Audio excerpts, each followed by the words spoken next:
इतनी जल्दी तेरा पेट भर ही ना सकता।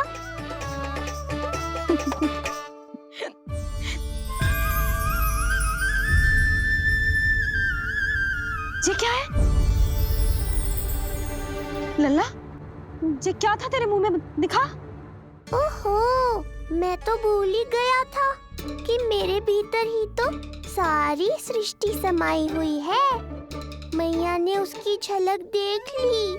अब क्या होगा? क्या हुआ यशोदा? सुनो जी, जी हमारे लल्ला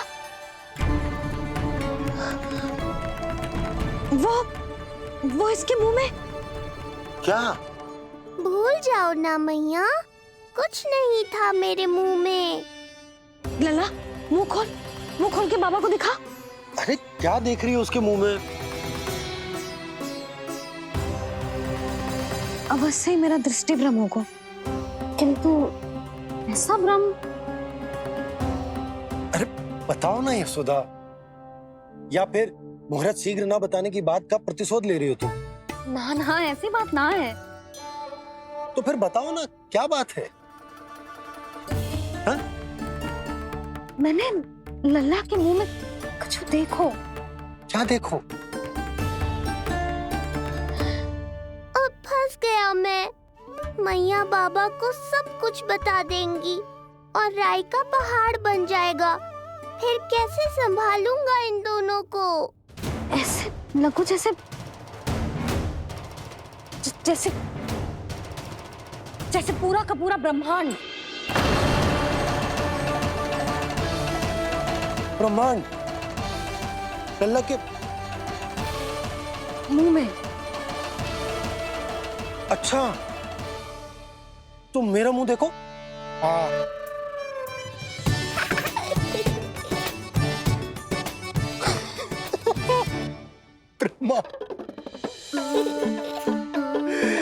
यशोदा, मुझे पता था आप मेरा उपहास उड़ाओगे। अरे नहीं नहीं नहीं, तुम देखो तो सही।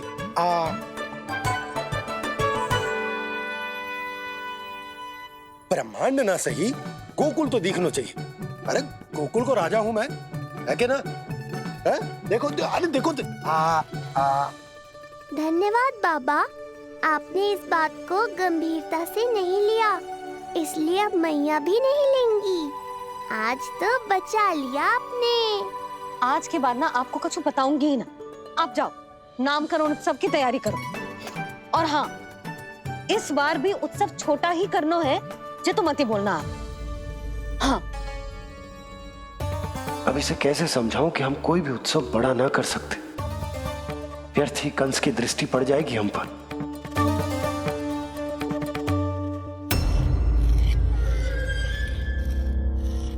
लगता है आपके सैनिक और तलवार दोनों की धार कुंद पड़ गई है महाराज। महाराज, मुझे भय था कि कहीं ऋषि गर्ग मुझे श्राप ना दे दे।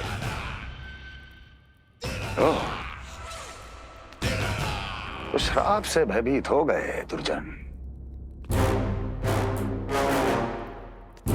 किंतु कंस तो कोई श्राप नहीं देता, सीधा मृत्यु देता है। ऐसा न करें महाराज, दया करें, दया निदान। यदि मैं उनकी इच्छा के विरुद्ध भीतर जाने की कोशिश करता तो जितनी सूचना मुझे मिली है उतनी भी नहीं ला पाता। तब आपको कैसे पता चलता महाराज कि आपकी बहन और बहनोई मात्र अपनी मृत संतानों के श्राद्ध के लिए वहां नहीं गए थे?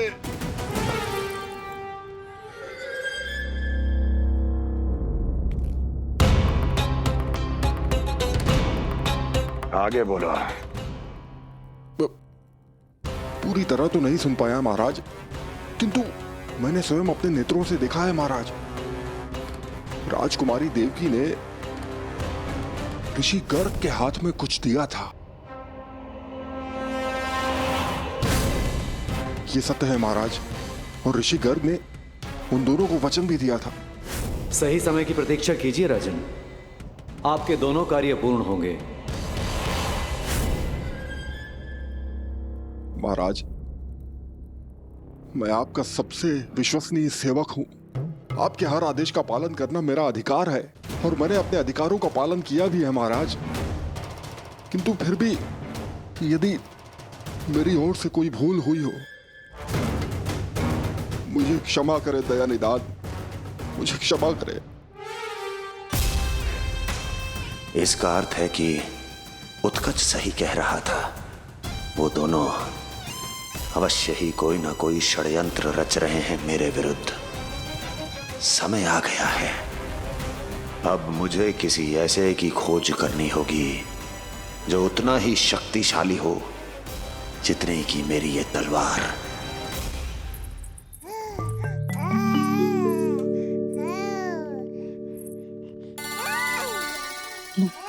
अभी से पुकारने लगो जी।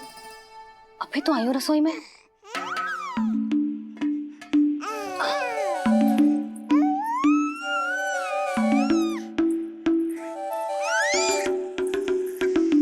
शीघ्र ही तुझे भी अपने बाबा का हाथ बटाना पड़ेगा, समझ रहे हो ना? बटाएगा ना हाथ? अभी जे 100 दिन का भी ना हो और जे इस नन्हे से बालक को काम काज का भार सौंपने की बात करने लगे। काम का नाम सुनते ही मुख से स्वर ना निकल रहे तेरे। अभी तो बड़ा ऊ कर रहा था। बता, हाथ बटाएगो के ना? अरे बता ना।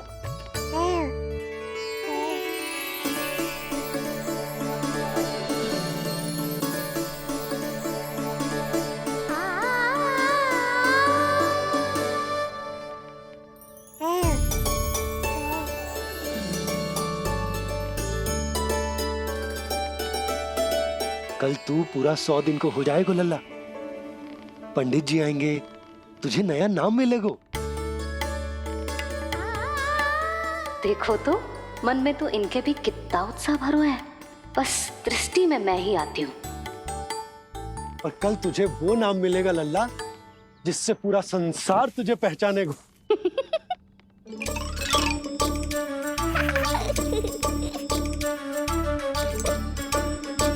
अब लल्ला, कितना कार्य शेष है और तूने मुझे बातों में लगा लियो। मुझे क्यों फंसा रहे हो बाबा? छुपाने की कोई आवश्यकता ना है। जितनी उत्साहित मैं हूँ उतने ही उत्साहित आप भी हो इसके नामकरण को लेके। पता है मुझे। लल्ला के नामकरण पे उसके बाबा उत्साहित ना होंगे? बिल्कुल होंगे, इसीलिए तो कह रही हूँ अपना उत्साह बांटो अपने लल्ला के साथ। मैं अभी आई। अच्छा, ऐसे तो तुम लल्ला को छोड़ के कहीं ना जाती। अभी कहाँ चली? रोहिणी जिज्जी के पास, और कहाँ? लल्ला और उसके दाव के नामकरण की तैयारी करनी है कि ना? कितने लोगों को आमंत्रित करना है, कितने प्रकार की मिठाइयां बनानी है, ढोल वाले को कितने बजे का समय देना है, ये सब सुनिश्चित करना है ना, ताकि ये उत्सव गोकुल का सबसे बड़ा उत्सव हो। अरे सूची देनी है जिज्जी को।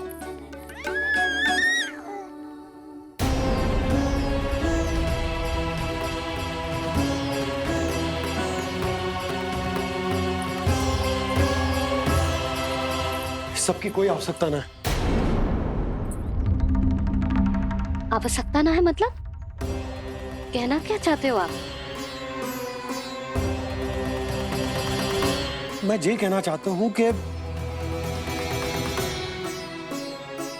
यशोदा, सत्य तो ये है कि हमें दुख में ना अत्यधिक दुखी होना चाहिए और ना सुख में अत्यधिक उत्साहित। प्रसन्नता कितनी भी क्यों ना, हमें उत्सव संयम से ही मनाना चाहिए। इतने वर्ष संयम ही तो रखा था ना नंद जी। ये समय संयम का ना आनंद से बावले हो जाने का है। यशोदा, हम आयोजन छोटा ही करेंगे। मैं कुछ सोच समझ कर ही तो कह रहा हूँ। पर क्यों? मुझे भी तो समझाओ। हर बात समझाने की ना होती यशोदा। अच्छा, पति पत्नी में भेद हो तो है? ठीक, मैं कोई भेद ना रखूंगा। जो भी अब तक मैंने तुम्हें ना बताया है वो सब बताऊं। ओहो, क्या कर रहे हो बाबा? कंस के बारे में कुछ बता मत देना मैया को। वो मंगला है ना, उसने आज शाम को ही बछड़ा दियो। और भाद्रपद का मास लगभग बीतने को ही है, तो धीरे धीरे शरद ऋतु आ जाएगी, दूध की हानि भी कम हो जाएगी। हाँ? और वो सरजू है ना, उसको बैग जी ने पूरे पखवाड़े का विश्राम के लिए कहा है। क्यों? क्योंकि वो ठाट से गिर गए थे और गिरते समय उसे भीतरी चोट लग गई थी। अरे और... बस बस बस, ये सब मुझे क्यों बता रहे हो? इसका नामकरण से क्या संबंध? तुम्ही ने तो कही ना कि पति पत्नी के बीच में कोई भेद ना होता। तो मुझे जो भी बात पता है मैं तुम्हें बताऊंगा। कितनी समझदारी से बात बदल देते हो आप, और भोली भाली मैं आपकी बातों में आ जाती हूँ, और इस सब में असली बात तो रह ही जाती है। किंतु आज बात मेरे लल्ला की है। उत्सव तो विशाल ही होगा, और इस बारे में कछु और ना सुनूंगी मैं। आप लल्ला का ध्यान रखो, मैं जा रही हूँ रोहिणी जीजी के पास। यशोदा,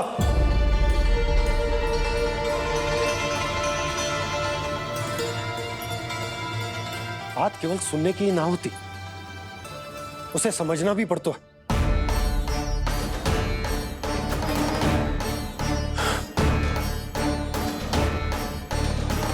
विश्वास है ना मुझ पर? मैं कुछ सोच समझ कर ही कर रहा हूँ ना। उत्सव तो छोटा ही होगा।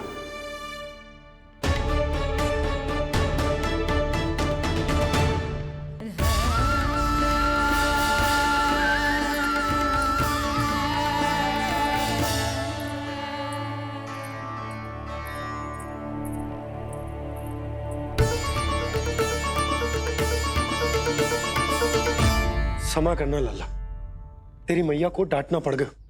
आपको मेरी सुरक्षा की चिंता है बाबा, समझता हूँ मैं, इसलिए आपने ये निर्णय लिया है। समझ में नहीं आता, कब कौन सा निर्णय क्यों लेते हैं आप? यदि कंस को समझना इतना आसान होता तो कंस नहीं होता। ये नया सिंहासन उसके लिए है जो मेरा विश्वास पात्र बनेगा। मेरे दाहिने हाथ की तरह मेरे मन के सबसे निकट होगा वो। मंत्री परिषद में विशेष स्थान की प्राप्ति होगी। मेरे बाद पूरे राज्य के लिए उसी का वचन होगा। शासन। किंतु ये अधिकार केवल उसे प्राप्त होगा जो मेरी परीक्षा में उत्तीर्ण होगा। मेरा सबसे महत्वपूर्ण कार्य करेगा वो। इसलिए जाओ, कह दो सभी बाहुबलियों को, महाबलियों को, दैत्यों को, दानवों को, प्रेतों को, पिशाचों को, सभी को यह सूचना दे दो ना ना ना ना, सूचना नहीं, चुनौती दो कि यदि साहस है तो आए, मेरी परीक्षा में उत्तीर्ण हो और इस सिंहासन पर बैठने का अधिकार प्राप्त कर ले। जाओ। और हां, ये अवश्य कहना कि केवल वही आए जिनके हृदय में साहस का ज्वालामुखी धधकता हो, जिनकी तलवारें पर्वतों का सीना चीरने को व्याकुल हो, जिनकी संकल्प शक्ति इतनी दृढ़ हो कि मृत्यु से टक्कर ले लें। कायर नहीं चाहिए मुझे। जाओ। महाराज, आप जिसे भी ये विशेष पद देंगे, भविष्य में यदि वही हमारे शीश पर बैठ गया तो क्या करेंगे आप? पहले ऐसा कोई योद्धा सामने तो आए अस्ति, जो उस विष्णु के अवतार का संहार कर सके।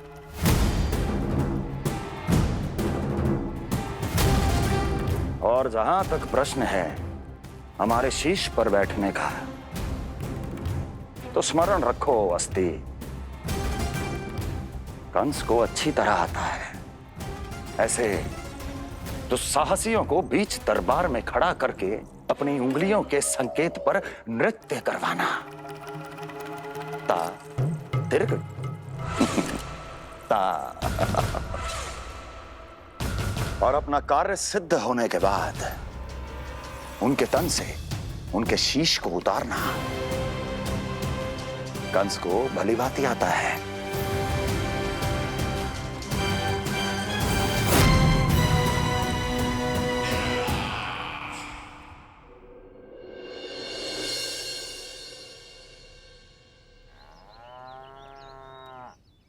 पूरे 100 दिन का होगा हुआ तो लल्ला, कम से कम 100 व्यक्ति तो आने चाहिए थे ना तेरे और तेरे दाऊ के नामकरण में। हाँ, अब तुम मुस्कुरा क्या रहो है? तू ही बता, जे भवन देख के लग रहा है कि यहाँ कोई उत्सव है? बिना अतिथियों के कैसा उत्सव और कैसा आनंद, तू ही बता। पर मैं करूं भी तो क्या? पता है लल्ला, मुझे तो लग रहा है तेरे बाबा ना कंजूस होगा है। नहीं तो भला और क्या समस्या हो सकती है उन्हें बड़े आयोजन से? अरे गोकुल के राजा का लल्ला है तू, राजकुमार। यदि तेरा आयोजन बड़ा ना होगो तो भला किसका होगो?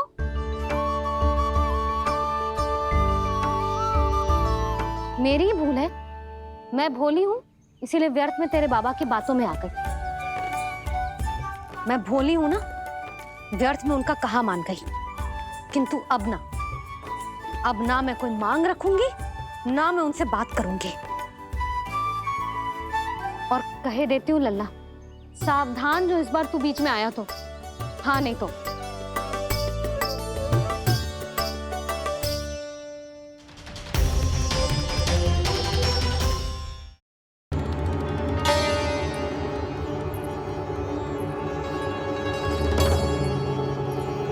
क्या होगा?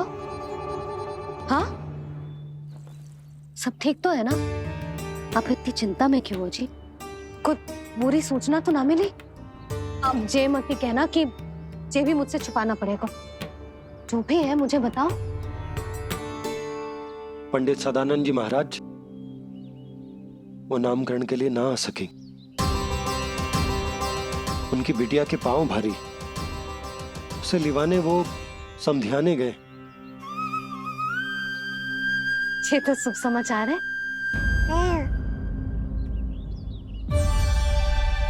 किंतु मेरे लल्ला का नामकरण अब वो सही मुहूर्त पे कैसे होगा? वही तो समझ ना आ रहा। ऐसे मन छोटा करने की आवश्यकता नहीं है मैया बाबा। आप दोनों तो स्वागत की तैयारी करो, आ रहे हैं वो।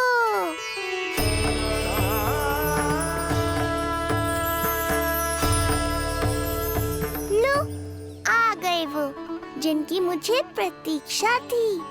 आप दोनों व्यर्थ ही चिंता कर रहे थे।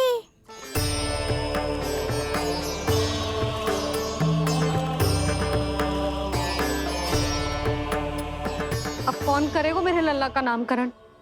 ऋषि गर्ग,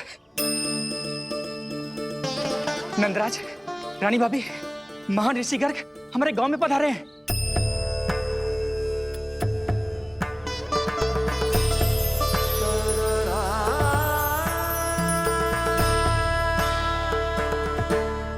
ऋषि गर्ग गोकुल में? हाँ नंदराज, और कह रहे थे उन्हें यादव राज वासुदेव जी ने भेजो है रानी जी के पास। अरे तो तुम लोग खड़े खड़े क्या देख रहे हो? जाओ उनके सत्कार की तैयारी करो। जी यशोदा, उनके स्वागत की तैयारी करो। सुनो जी, वो तो यादवों के कुलगुरु है ना, रोहिणी जीजी के यहाँ आए हैं, हमारे यहाँ आएंगे। आप देखती जाओ मैया, वो सीधे हमारे घर ही आएंगे।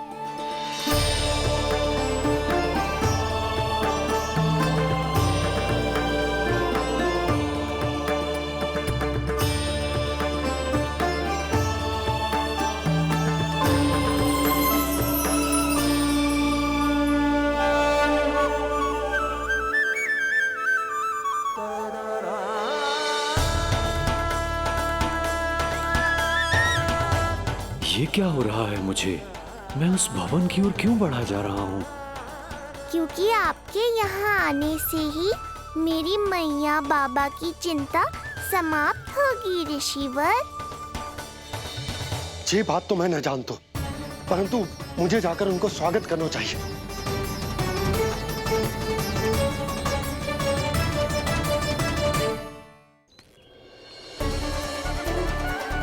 गुरुदेव, कल्याण हो। भगवान श्री नारायण के महान भक्त आज हमारे गांव में पधारे। हमारा जीवन सफल है गयो आज। वो भवन आपका है नंदराज? आपके शुभ चरण पड़ेंगे तो हमारा जय भवन पवित्र हो जाएगा। इतने बड़ी ऋषि अगर हमारे घर पधारेंगे तो हमारे तो भाग्य ही संवर जाएंगे। मैया आपके दर्शन को तरस रही है ऋषिवर। संकोच मत कीजिए, अब आप ही जाइए। पधारिए गुरुजी। न जाने क्यों मेरे पांव अपने आप ही आपकी भवन की तरफ जाने को व्याकुल है नंदराज। पधारिए गुरुदेव, आइए।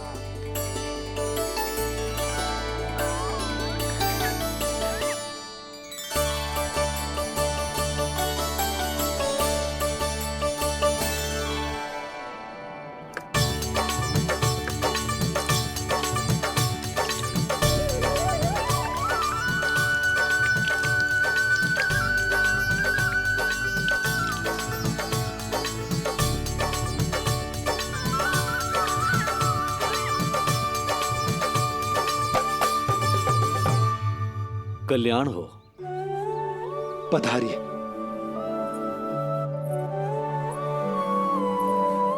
आया तो था मैं रानी रोहिणी के भवन में, पर पता नहीं कैसे यहाँ खींचा चला आया। विराजिए गुरुदेव। महाराज, आप इसे भी रोहिणी जिज्जी का ही घर समझिए।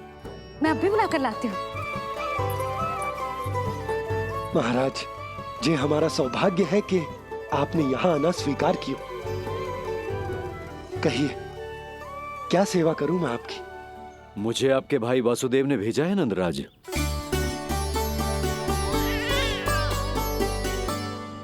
प्रणाम गुरुदेव। स्वामी जी ने आपसे इतनी दूर आने का आग्रह किया है, अवश्य ही कोई बड़ा कारण होगा। कारण तो है, आपके पुत्र का नामकरण करने आया हूं मैं यहाँ।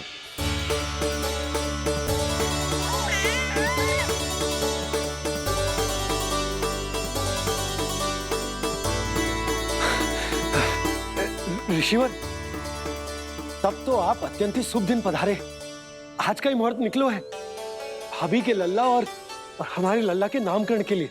परंतु पंडित जी गांव से बाहर है, इसीलिए आप। अब तो आप यहाँ आ गए हो, आप हमारे भी लल्ला का नामकरण कर दो ना। पुत्री, ये क्या कह रही हो तुम?